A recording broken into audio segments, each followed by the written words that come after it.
आज आप लिख दो कि अगले 3 साल में इस बिजनेस से मैं 5 करोड़ कमाऊंगा, और उस लाइन को प्रूव करने के लिए अपने आप को जला दो। आप लिख दो और फिर उस लाइन को प्रूव करने के लिए अपने आप को मैं कहता हूं जला डालो। प्रैक्टिस का बहुत बड़ा खेल है। प्रैक्टिस से बड़े बड़े पहाड़ हिट गए। मैं एक कहानी सुना रहा था उस दिन भी किसी को, पाब्लो पिकासो की। पाब्लो पिकासो दुनिया के सर्वश्रेष्ठ पेंटर हुए। एमएफ हुसैन से भी बड़े पेंटर हुए पाब्लो पिकासो।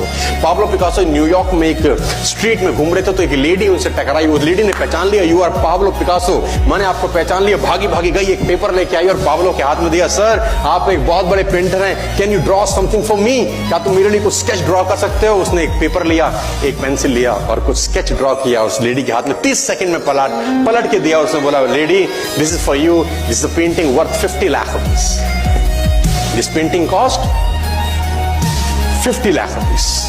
लेडी को तो विश्वास ही नहीं हुआ कि how a person paint a painting in just 30 seconds worth rupees 50 lakh. तो वो लेडी गई, 3-4 जगह से उसने उसका रेट पता किया। उसने बोला, it's a Pablo Picasso painting ma'am. उसने बोला, yes, it's a Pablo Picasso painting. कितने का खरीदोगे? मैडम, कम से कम 50 लाख रुपए हम आपके दे सकते हैं इसकी। Lady was shocked, my dear, she was shocked. 50 lakh रुपए की पेंटिंग 30 सेकंड में। उसने पता किया पाब्लो पिकासो कहां रहते हैं। ढूंढी, एग्जीबिशन कहीं थी पाब्लो पिकासो की।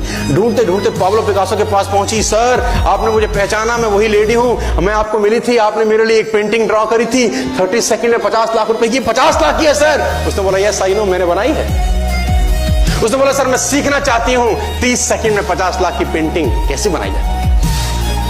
पाब्लो ने कहा, लुक मैम, जो पेंटिंग आपने 30 सेकंड में 50 लाख की बनी हुई देखी, उसको बनाने के लिए मुझे 30 साल लग गए। 30 साल लग गए। प्रैक्टिस से दुनिया में बड़े बड़े कीर्तिमान होते हैं सर, और ये आपको जिंदगी में आसमान तक पहुंचा सकता है। आज मैं स्टेज पर हूं, करीब मुझे 15 बरस हो गए बोलते हैं। पहली बार जब मैं स्टेज पर आया, मेरे पैर लड़खड़ाते थे, शिवरिंग होता था मुझे। वहीं कहीं कोने में फिक्की ऑडिटोरियम में मैं पहली बार एक अंग्रेज को सुना था। आज से मैंने करीब 18 साल पहले। एक कंपनी थी इंडिया से बाहर की, नेटवर्क मार्केटिंग करती है, नाम नहीं ले सकता। तो वहां बैठा था, पीछे 660 लोगों की सीटिंग थी। मेरी मासी जी का एक बेटा है, वो मुझको लेके गया उस कंपनी के सेमिनार के अंदर। कहीं पीछे रो में मुझे जगह मिली। 30 रुपए का टिकट था उसका, मुझे आज भी याद है, 20 बरस पहले, 18 बरस पहले। और मैं पीछे की पंक्ति में बैठ के उस अंग्रेज को सुन रहा था। जैसे ही वो अंग्रेज आया, लोग खड़े हो गए, तालियां बजाने लगे, उसकी सीटियां उनके हाथ में थी, विसल करने लगे, झंडे लहराने लगे।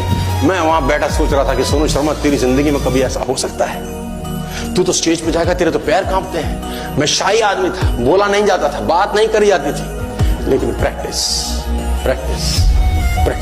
और प्रैक्टिस।